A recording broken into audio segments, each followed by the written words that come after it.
dedicated to female voices and leadership in tech. I'm very excited to be joining today to do a special episode, this time in person for the first time ever.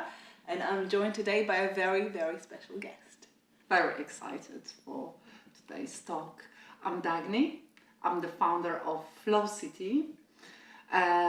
We are an ad tech business, although we took onto ourselves to innovate a very traditional media, which is out of home, outdoor. And we are, for the past 10 years, we are trying to apply best practices of the ad tech to out of home to enable easier brand building for more businesses than ever before. That is quite impressive, and also trying to innovate a very traditional business is not easy. Being a woman leading a business is not always easy. How was that experience for you? It was an experience, and it still is an experience. But thanks to that, we've got an opportunity to have a talk today about that. Because an industry is conservative and is not typically innovated by women, immigrant women, in what used to be also quite a conservative country, it doesn't mean it can't be done. Mm-hmm. It's not easy, but also if it was easy, maybe it wouldn't be worth doing. That is a very good point. What do you think is what do you bring which is unique to the table? What do you think that allows you to maybe think differently and maybe then create this, facilitate for this innovation? That's a very good question, and I can answer it really simply, or we can go deep. So the simple answer is my Polish background. Mm-hmm. From a very rational perspective, this was very helpful. I was able to get the best team. We were able to do a lot with little. Mm-hmm. If we compare ourselves to our counterparts in terms of the money raised and what we were able to achieve, because of my Polish background and contacts in Poland, I was able to get some of the top talent. So that's the very rational answer. If we want to go a little bit deeper, women are often thought of as being irrational, but at the same time risk averse. Mm-hmm. Well, you can have it both ways. You can either be risk averse or you can be irrational. Because risk is irrational. Taking risk is irrational. So, how being a woman helps me take risks, and also how can I make decisions that have to be made without data. Mm-hmm. It's something that being a woman, I find easier than my male counterparts. I will make that decision when there is no data, because if we have data, then my team can make the decision. They don't need to come for me. They don't need to come to me for the decisions that they can make themselves based on the data available. I make the decisions where a call has to be made, and I use my superpower, my intuition, for that. So, whilst we teaching our male counterparts how to use their intuition, their gut feeling, as women, we often try to block it and go very rational. Yeah. And I think there is a method in that as well. Yeah. But the superpower that I and all the women have is that naturally we can make very rational decisions based on intuition. And what I mean by that is intuition actually is based on data, but just like machine learning is based on the past data and it makes great prediction for exactly the same situation, intuition is more like AI. Mm-hmm. uses past data to draw conclusion on slightly different situations, because in business, from my experience, no two situations are exactly the same. And how was the process of teaching that to men, to the male counterpart? It's still in progress. What do you think is the main challenge? Is this not in their wheelhouse? Well, I think it all comes down to risk, and whether for women or men, taking risk is what brings rewards. Yeah. But by taking risk, I don't mean business risk. I don't mean risking well-being of your team. It's taking personal risks. So when you start taking personal risks, your team will see that, your male counterparts will see that, and they appreciate that, because now you've got the skin in the game, your personal skin. So this is, again, something that I teach to also female budding entrepreneurs, that you need to take personal risk if you want to be taken seriously. That risk may be just giving up your weekends to start with. That risk may be getting up at 5 a.m. or giving up something that is dear to you. That's a risk. You've already taken risk for unknown reward. That reward may never happen. But when we talk about risk, often we think risking company funds or being very bold with decisions. That is not what risk-taking in leadership means. It's risking your own reputation, the time that you're gonna commit. That's the kind of risk that I endorse. That's really interesting, because I never thought about the investment as part of the risk, and I think I naturally gravitate towards that. Putting the time into things that I don't necessarily know will succeed. Putting them, waking up, working late. I was just doing it yesterday, both waking up early, working late. Very long day. But it just, I didn't necessarily thought of it. This is me putting skin in the game, but I think you're very right. This is part of saying, I'm committed to this, even though I don't know if it will succeed. Yeah. I believe in it. That's the point. That's where you're putting your, that's where you're risking it in the first place.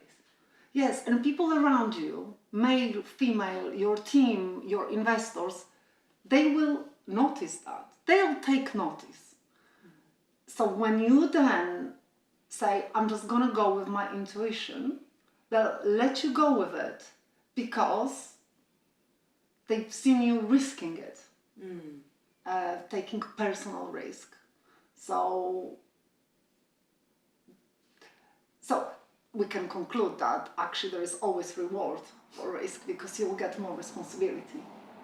I mean, if responsibility is what you're aiming for, I think that this is kind of like also a personal trait. My personal trait would be your personal trait. Right. If responsibility is what you're looking for, this is really basically how to get it. So talking about the company, we already started challenges of maybe trying to innovate a very traditional business. What were some of the main barriers that you faced when setting up the company, and how did you manage to overcome them? The main barrier was setting myself high standards. Okay, so when you innovate business, you see yourself innovating it with those that are top of their game.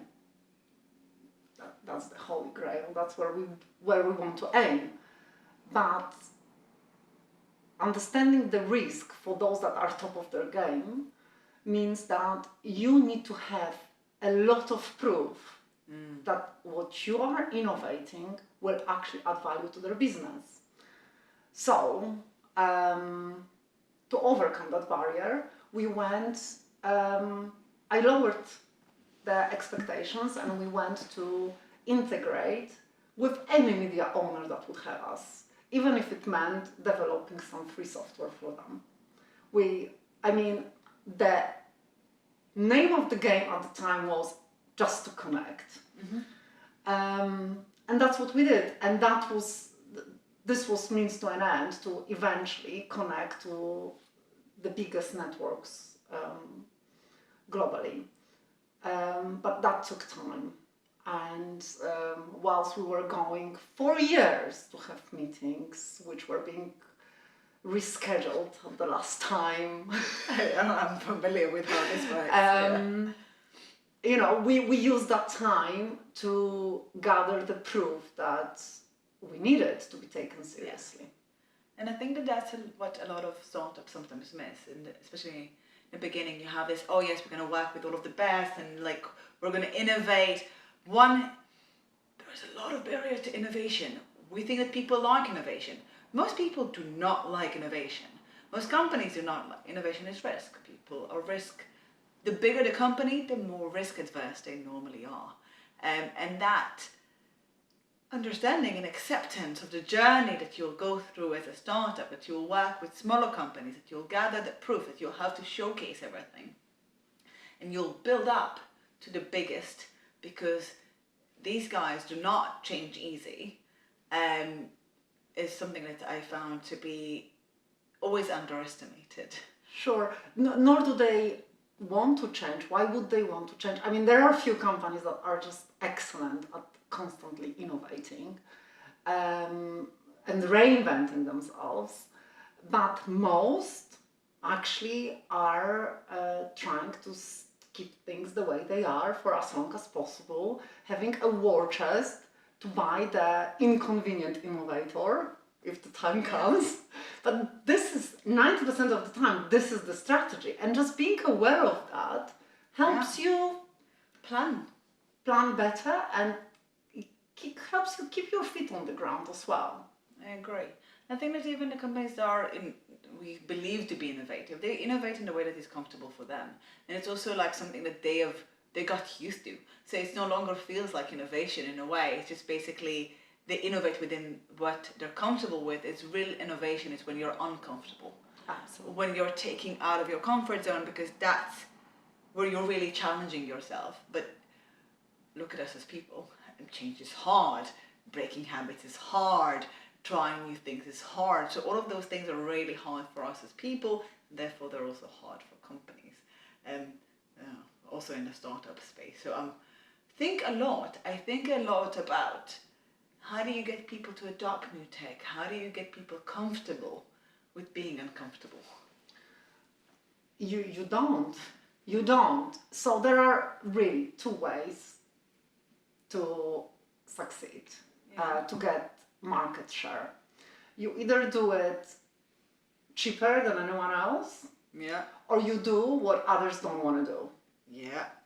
Two. So we did the second one.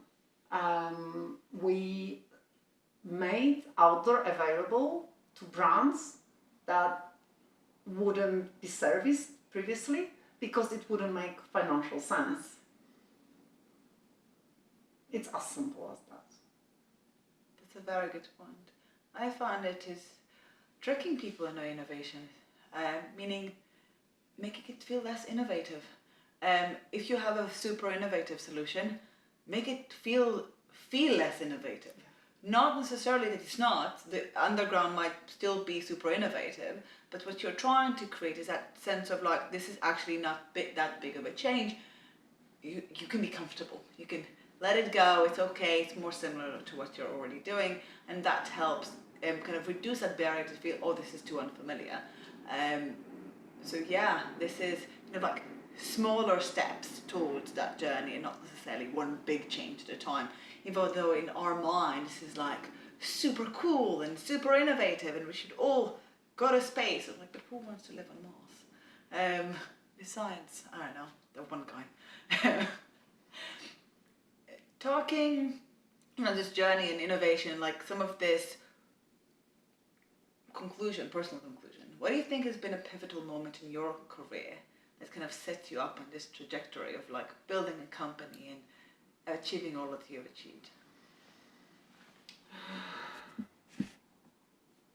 So the idea for the business started in my head in the corporate world.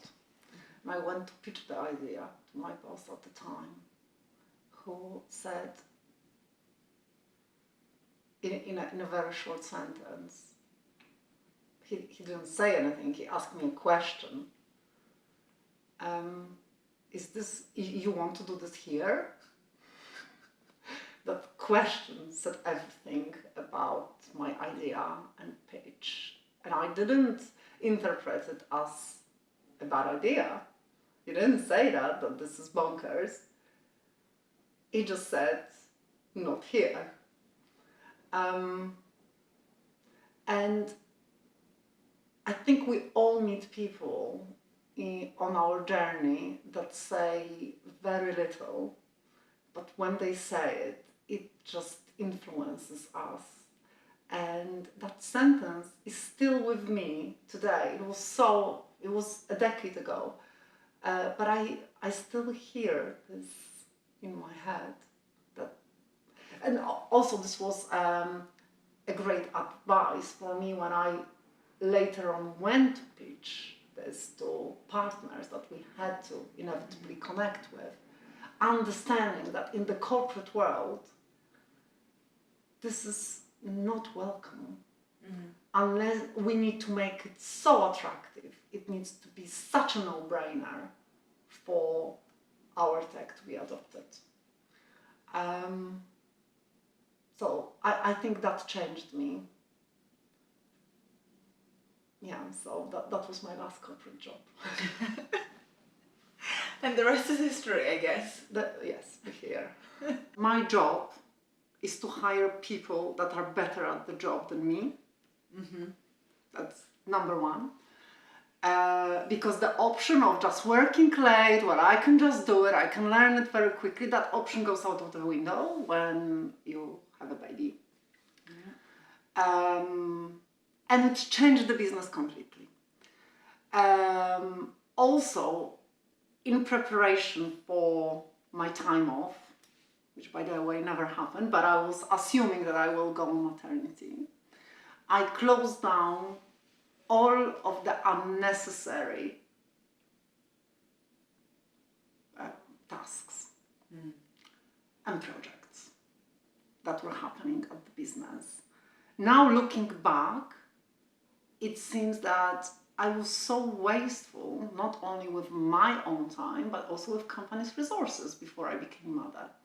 When you become a parent, something really rational kicks in your brain, where all of a sudden it's either there or not there, because that's what is required to be a good parent, a mother or a father. Yeah. You look at things differently. It's no longer just something fun to do. It's not about whether I enjoy it or not. You've got a different level of responsibility. So it changed me. It may not be like that for everybody, but it did change my whole outlook on how I run business, what is the business role, not just in the industry, but also what investors, employees, and the board expects from the business. Yeah. So that was one thing that absolutely changed me. But also you mentioned that we don't ask men about it. And yes, I really didn't like being asked that before I had a child, but now it's part of my experience. I just want to, I do a female leadership podcast, so I don't get to ask men as much, but I think that it is something that I would like. So no matter if you're a mother or a father, asking how having your child maybe changed you as a leader. But I also think that as often mothers do carry a different weight in the household, not necessarily all the time, it really depends on families, but that prioritization of like, I either have time for it or I don't have time for it. That I think I have seen in mothers, even more ruthlessly maybe, just because of the amount of stuff. Like the moment that you have a to-do list, the length of, I don't know, this long, both work and personal and everything, you quickly, either it's getting done or not done, like, and you do, like, and that prioritization is a real power and a real tool for business as well. Absolutely. It teaches you that some things just won't get done, and that's okay. And it's okay. And also, motherhood, I'm still on that journey, but I'm a recovering perfectionist. It's the... I love that. It's one of the addictions that society accepts. And it shouldn't be acceptable. Perfectionism kills, first of all, the joy of getting anything done. Yeah. It kills the joy for the team and for the person doing this. And it's in the old cliche, it's the opposite of done. But really, doing things, however they can be done in the space of time with the resources available, is better than not doing it. Yeah. Or not doing it at all and then be fine with it as well. So motherhood encouraged me to get help. I actually went on a course to give up perfectionism, and it's not easy. Mm-hmm. I know it's widely accepted by the society that being perfectionist is something good, and I often hear people at the interview saying that my biggest flaw is being a perfectionist. I know. And I'm sorry, then you won't belong to the team because that position is taken and we don't need anymore. Thank you very much. Let's just get it done as best as we can and not aim for perfection. So I think that's one, it's especially because it's encouraged by society, especially of women, to almost like aspire for this perfection and being perfect and it's how we're supposed to be seen. So that's one of the reasons it's accepted, because it's almost underlined encouraged. And then there is the idea of, people have been saying it in interviews, so that, because it's not a bad thing. It's like, my flaw is a perfectionist, and yeah. It's a big flaw. Actually, for me, this has been a thing that was really stopping me from trying, but forward. Also going in front of the clients. You need to go with if you feel good about your product when you're pitching it, then you've left it too late. Yeah. You really need to feel discomfort that it's not ready, it may all fall apart. Get the feedback as soon as possible. Yeah. We spend so much time trying to get customer feedback before we build, so then when we present it, it's gonna be all perfect. It's the wrong way around. You build it the way you think the market needs it, and then you show it, close your eyes, and get feedback. And it will be negative, and that's what's so valuable. There is actually no value in positive feedback. Mm-hmm. What value does positive feedback provide?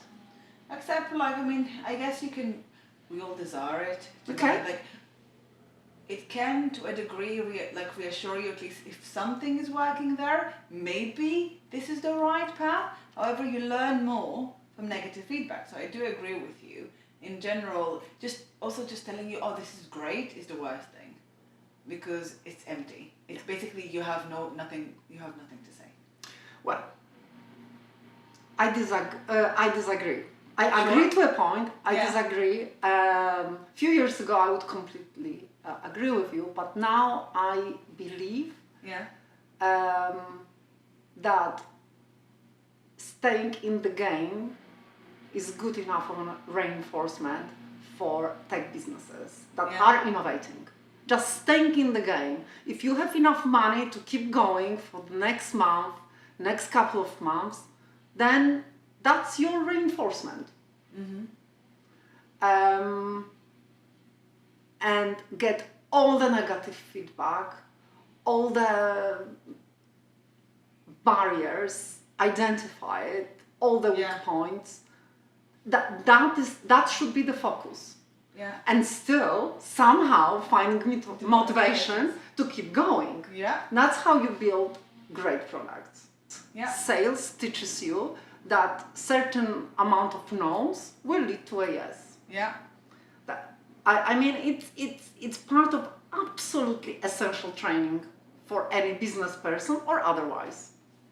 I mean, and that ability, especially in startup, to take the no's, learn from the no's, and then implement them in order to get that yes is even more important. But that's where I think salespeople, it is a process. I've seen people either really flourish from that or really get super discouraged. So it's really about personality, maybe more BD versus sales, like different. I've got a view on that. So the reason why you will get really discouraged from the no's is when you spend too much time listening to your clients what they want. Mm-hmm. And then you build it and then they say no. That's discouraging because you feel like you responded to the requirements versus having a hypothesis how this can be done in the way that you have a conviction is the best way for the market, and then you present it to the world, to the industry, and then get no's. So they tell you no, but that's your idea. You still have the conviction. The relationship with the market continues. Maybe it's the different sector that you need to go after. You know, whatever that no is giving you, it's always a direction. Mm-hmm. And I think that we are too focused on, and the corporates are doing that. They're listening to their clients and then trying to innovate by building what the client said, and then are discouraged because the clients actually didn't want what they said they want. I think it's the difference between listening to what they said but what they actually need. And there is different ways of listening. So a lot of the time we'll go in meetings and try to listen to the in-between. So it's not just people not always able to say what they want. Also, if you're talking about empty spaces, it's very hard for people to really communicate in blank pages. Most people, the worst thing you can do to someone is force them, okay, here's a blank page, add it. It's very hard. You have to start it for them. You have to help them see what, and then not necessarily listen to what they say, but listen to what is actually there behind the word. And then you can do a much better job actually answering what they need. And that's really hard because it's not about a survey and it's not about, a lot of people, yes, some of it can be useful, some of it can be done, and if it's a very obvious, simple truth, then maybe you can learn from it. I'm not saying anything against research, my bread and butter. However, when you're doing research as well, you discover a lot of the time that some truths are hard to get out of people. True. And there is the fact that a lot of people can't really tell you what they need or what they want, and it's hard for them to describe it, and you need to listen a bit more carefully, and there are keywords or key emotions or things that will give you a better clue than the actual words. And maybe because I've always worked in a very international environment where people have language barriers and you have to listen not just to the words, but what people actually try to tell you. I developed this intuition, or try to work on it, not always get it right, that's when you let go of perfection, but try to really read between that nuanced line beyond words, which, its own challenge. But that's where I find things a bit more effective, at least when I receive feedback, because they don't try to take things so literal, or they say that they mean that, but more like, they said that, I think they mean that. Because I have a feeling, also within the context of everything else, this is actually what they mean they need. And that's normally get us to the better location. Still, we'll have debates after a call. It's where 3 people on a call, 3 people heard something very different. And I guess that's communication in general. Absolutely. This is definitely more than sofa and table. Yes. Rolling? Okay. Last question. Legacy. I think also something maybe you think of also as a parent. Not true. I'm not a parent.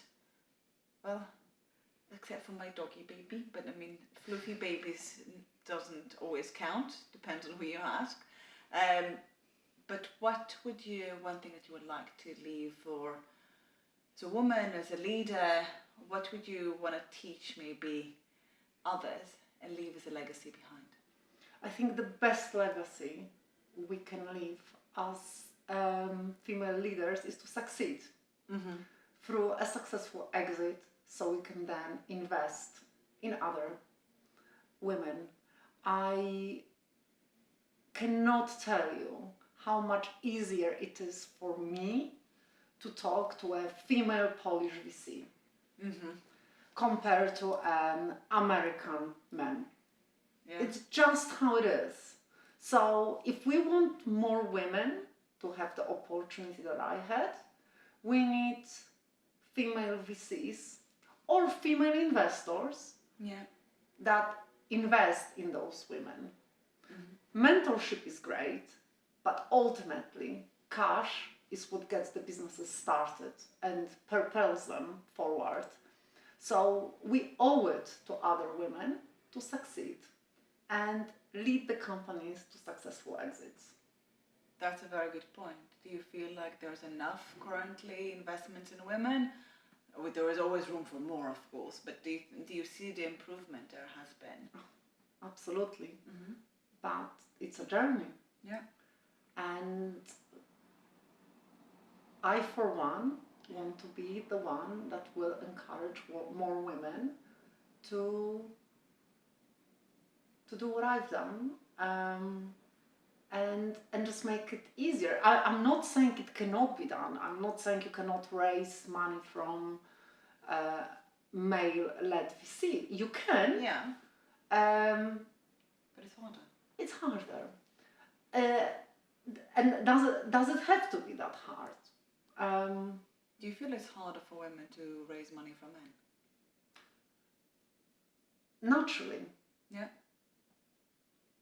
That's the key answer is in that naturally it's more difficult because even women VCs will sometimes prefer to invest in male-led businesses. How come?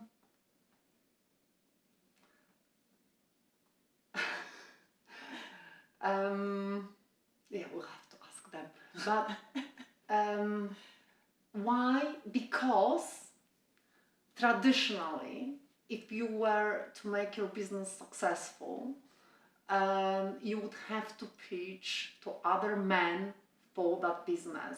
So that made the investment more secure.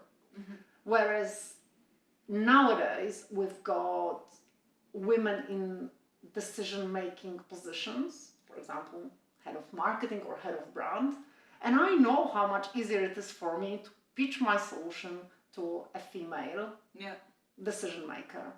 It's just easier. I'm not saying that I don't have male clients. It's just that it's so much easier to connect, go to lunch with a fellow marketeer that is also a parent, as opposed to go out for a beer with a male brand manager.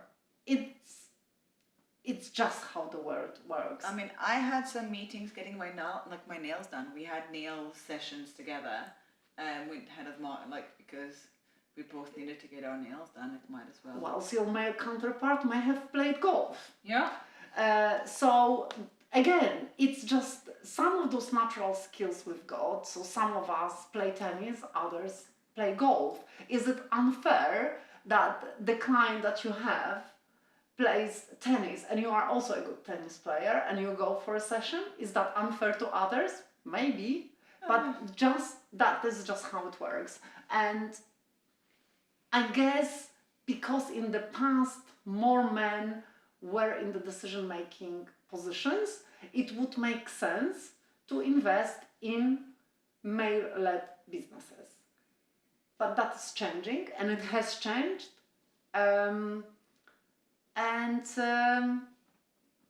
Yes, I mean, we just have to play to our strengths. But if you were asking about my legacy, and I will want to give more women opportunity to start a business, take the leap of faith, and do what I've done because it was a good choice. Invest in women. I think that's a wonderful message to conclude with. So thank you so much for joining me today. I hope you had fun. I had a lot of fun. It was great. Thank you so much. Thank you as well. And for the full episode and many more, please go to www.womenliftingwomen.io. And I can't wait to see you in the next episode. Thank you so much. Thank you. Bye.